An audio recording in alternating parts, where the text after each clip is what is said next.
What's up, Adlan Netizen? Magandang umaga, tanghali, hapon, gabi. Saan ka man panig ng sulok ng mundo ngayon? Mabuhay ka hanggat gusto mo. At God first. Ang balitang panonoorin natin ngayon, balita sa ANC 24/7. Paki-subscribe ang kanilang channel at paki-like and share na din. At ito, medyo good news. Magandang binabalita ngayon ng ANC dahil ito nga daw, itong Escota Shoal na napag-alaman na balak na namang tayuan ng mga artificial island itong mga Chekwa na to, no? Pero nagsisinungaling na naman sila, sinungaling talaga, no? At buti, naagapan yan ng Navy natin na si Commodore Roy Vincent Trinidad ang ganitong mga pangyayari, no? Kaya siguro napigilan at dapat talaga mapigilan kasi sobrang delikado tayo diyan, no? Kung hindi natin sila talaga sinasaway sa mga mali nilang gawain kasi talagang nandito na sa loob ng ano natin, teritoryo talaga natin, no? So, halina't panoorin natin kung ano yung kabuuang balita. The Philippines sends a warship to the Escota Shoal in the West Philippine Sea to fend off suspected Chinese attempts to build an island in the area. Bianca Daba has tonight's top story. Parang namihasa na sila, no? Paggawa ng mga isla. No, yung Spratly Island, yung malaki nilang island na tinayo doon, na ang masakit, military base pa talaga. So doon lang talaga dapat hindi natuloy yun, no? Hindi nila nagawa yun, no? Tayo kasing mga Pilipino at yung mga nakaraang administrasyon kasi, pinabayaan yun. Kaya nagawa ng mabilisan yun, no? Kaya yung Amerika hindi rin naawat. Kasi that time ng nakaraang administrasyon, galit nga ang administrasyon natin sa Amerika noon at BFF natin. At BFF yung mga hudas na Chinese government na yan, no? Yung mga People's Liberation Army at lalong-lalo yung kanilang presidente talaga, no? Kaya natayo yun yung military base nila na island dun. At ngayon, kita mo, nagtatayo, mas malapit na dito sa atin, sa Escota Shoal na, no? At ang sabi, 120 kilometers lang ang layo. Napakalapit nun dito sa mainland Palawan natin, no, sa kalupaan na. So talagang hindi pwede yan, no? Dapat talaga at maraming salamat at ito'y napansin at napigilan. No, madlang netizen. Kasi nakakatakot yung ganitong mga gawain ng mga inchik talaga.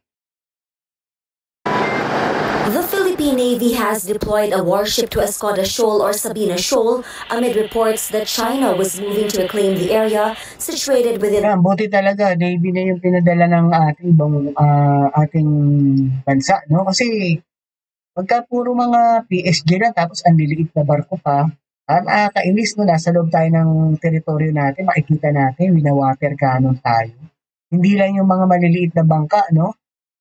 Kundi yung kahit yung talagang barko ng Philippine Coast Guard natin, no? Talagang makikita natin na binobomba sila ng water cannon sa sarili nating teritoryo. Parang nakakahiya at nakakadurog ng puso pagka nakakakita tayo ng gano'n, no?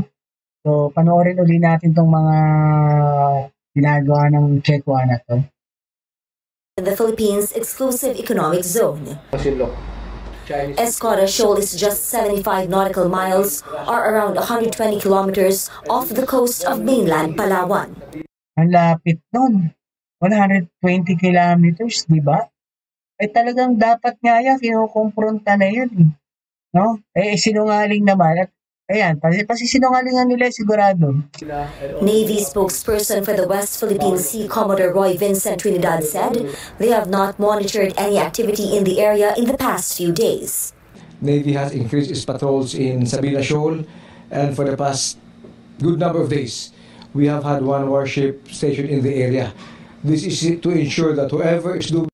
Okay, tama, di ba? Ilang araw daw naging mapayapa at walang lumilibot doon ng mga Chinese mga ship, no? So, ginawa na nila yun no?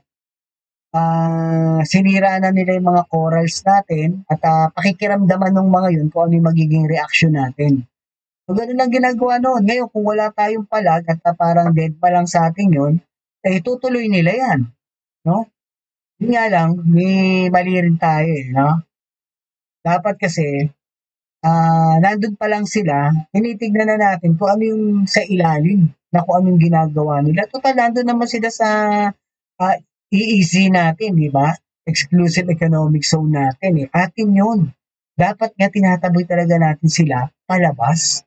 So, bakit hindi natin gamitin kasi yung mga warship natin dahil baka daw mag-provoke? Sila nga nagpo-provoke. Nasa loob na sila ng teritoryo natin Di ba? So, ewan ko ba kung ano ba talaga plano ng mga kasundaluhan natin dito sa West Philippine Sea. Kung sa bagay, utos lang din sigurado sa kanila yan at yung mga yan, siguro nagngingit-ngit na rin yan. At sana naman mas maisipan nila ng magkaroon na tayo ng kahit konting pangil para napapakita natin sa mga Chino talagang pumapalag tayo at marami tayong kaalyadong na nakasuporta sa atin. Kasi kung hindi rin tayo papalag, patuloy tayong gaganyan wala rin, di ba? Doing that. We are not sure who is doing that. Whoever is piling up dead corals on Sabina Shoal, we will be able to expose their activities. The official said the Navy will ensure that no reclamation activity will be done by foreign vessels in features well within the country's sovereign rights, including Escoda Shoal. We will do everything to ensure that Sabina and all other features within our EEZ will remain under Philippine sovereignty and sovereign rights. Over the weekend, the Philippine Coast Guard reported it has discovered crushed corals allegedly. Kita mo, ayan Sira na naman, patay na naman. Ayan yung pag-umpisa nila nung dati, nung gumawa sila ng isla, di ba? So, yun nga, nagpaplano na naman silang gumawa ng isla. Bakit kasi hindi yung caught in the act? Nakikita naman natin nandun sila. Wala ba tayong pang-monitor ng gano'n? Wala ba tayong karapatan para i-check sila bakit sila nandun? Yan. Dumped by Chinese ships in Escoda Shoal in a supposed new reclamation attempt. But China denied this, despite photos and videos from Sinungaling pa, Grabe itong mga in-check na to. May mga videos na sa caught in the act na sila at wala namang ibang sisira niyan dahil sila lang naman na nakatambay doon. Alam nga naman Pilipinas, sirain namin yan nandito sa EEZ namin yun. Grabe rin ito, wala nang naniniwalang bansa dyan. the PCG.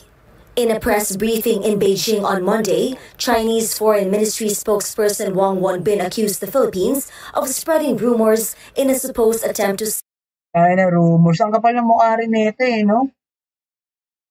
Grabe ka kapal ng mukha nito. Nagsasalita na to at lahat ng nasa government nila talaga matitindi. Kaya nakakarma yung bansa din nila.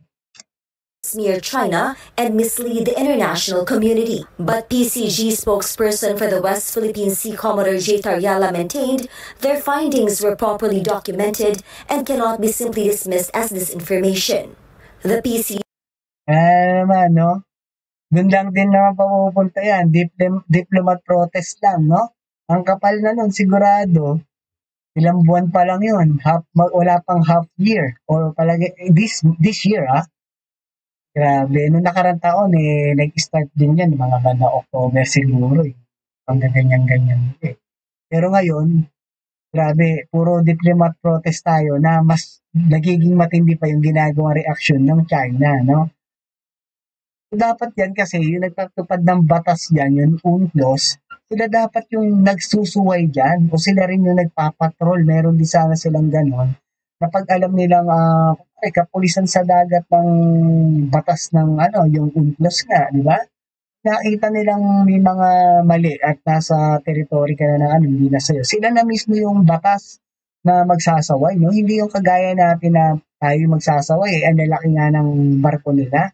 At tayo nga ang winawater cannon pa, So, dapat may namamagitan talaga dyan na kung sino yung nagpatupad ng batas na yan, siyang UNCLOS na yan, sila rin dapat yung nanguhuli dyan o naninipat or nagsasalita, no? Nagkukumpronta. PCG has then deployed one of its biggest ships, the BRP Teresa Magbanwa, to deter any attempts at island building. Meanwhile, the Department of Justice gave its assurance all legal options against China are being studied. This after former Supreme Court Senior Associate Justice Antonio Carpio called for legal action against Beijing following the reported reclamation efforts in the shoal. Carpio noted, Sirang-sira na, no? Tignan mo yung ilalim, no? Durog, yun. Naging buhangin yung mga corals. No, madlang netizen, di ba? Parang pupuntahan pa ba ng mga isda yan pagka ganyan, di ba? the DOJ has been preparing an environmental case against China following the discovery of destroyed corals in Iroquois Reef last year. Solicitor General Menardo Guevara added the government O is yun daw, last year pala yun, di ba? Yung video na yun na sumisisid sila, kita mo, linis na, no? So yun pala, may mga ganong action no? Bakit anong nakaraan daw, bakit hindi sila pumunta ron at magbantay din yung, kahit andun yung mga China ship, kung ayaw umalis, doon din tayo, maglagay din tayo ng mga Philippine Coast Guard natin, magbantay din, no? Para talagang kung may gagawin sila, hindi sila makagawa kasi caught in the act yun, di ba? Grabe, di sisirin yung ilalim para ma-check kung ano, ginagawa ba sila, katambay lang ba sila, ano ba yung ginagawa nila dyan?